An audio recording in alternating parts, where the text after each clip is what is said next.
नमस्कार, आप देख रहे हैं रीड न्यूज और मैं हूं आपके साथ हर्षिता। गुजरात के वाव थराद तालुका के सरहदी और सुदूर गांवों में स्थानीय स्वराज चुनाव को लेकर हलचल तेज हो गई है, जहां उम्मीदवारों ने गांव गांव जाकर संपर्क अभियान शुरू कर दिया। पाकिस्तान सीमा के नजदीक बसे गांव गामड़ी, टडाव, चंदनगढ़ और कारेली में चुनाव माहौल गर्म हो चुका है। उम्मीदवार मतदाताओं से मिलकर न सिर्फ उनकी समस्याएं सुन रहे हैं, बल्कि अपने विकास एजेंडे को भी साझा कर रहे हैं। ग्रामीणों ने सड़क, पानी, स्कूल, स्वास्थ्य और सुरक्षा जैसे मूलभूत सुविधाओं की मांग रखी है। इन इलाकों में सुरक्षा को लेकर भी विशेष चिंता जताई जा रही है। एक उम्मीदवार ने कहा कि हम सरहदी गांवों के लिए विशेष ग्रांट और योजनाएं लाने के लिए प्रतिबद्ध हैं। हर नागरिक तक सुविधा पहुंचे, ये हमारा लक्ष्य है। मतदाताओं में खासतौर पर महिलाओं और युवाओं की भागीदारी बढ़ी है। चुनाव को लेकर उनमें जागरूकता और उत्साह देखने को मिल रहा है। सरहदी इलाकों में विकास के साथ साथ सुरक्षा भी एक बड़ा मुद्दा बना हुआ है, जिसे लेकर प्रत्याशी अपनी योजनाएं और दृष्टिकोण पेश कर रहे हैं।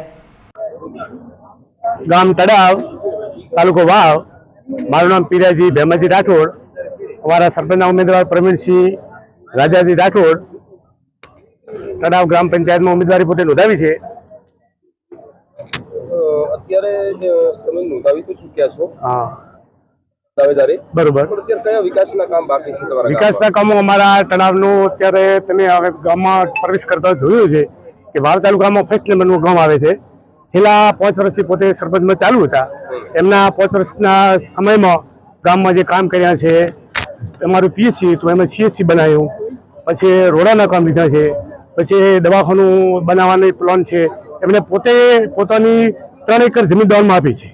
હાલ કલેક્ટરના નામે ઉતારે ઉતરે છે, એટલે દવાખાનું પણ એમણે મંજૂર કરી નાખ્યું છે અને બનવાનું છે। બીજું કે આજુબાજુ જે લોકો ખેતરમાં રહેતા હોય છે એમને રસ્તાની ખૂબ અગવડતા હોય છે, એટલે એમને એ રસ્તાઓ પણ કરવા માટે કટિંગ કરવાનું હોય, માટીકામ કરવાનું હોય, એ લોકોની સુખાકારી કરે।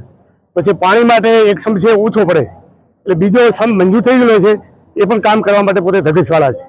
નાની ઉંમર છે અને બહુ કામમાં હોશિયાર છે, લોકોનું મળતાવાળા છે, દરેક સભામાં સારા છે। ગઈ ચૂંટણીમાં અમે 500 લીડથી જીત્યા હતા। આ વખતે પણ અમારી સાથે દરેક આધારે આલમ છે। ઇલેક્શનના સંજોગો આવી ગયું, બાકી અમે જીતવાના જ છીએ અને એમની ધગત છે પ્રમાણે ગામમાં પ્રગતિ કરશે।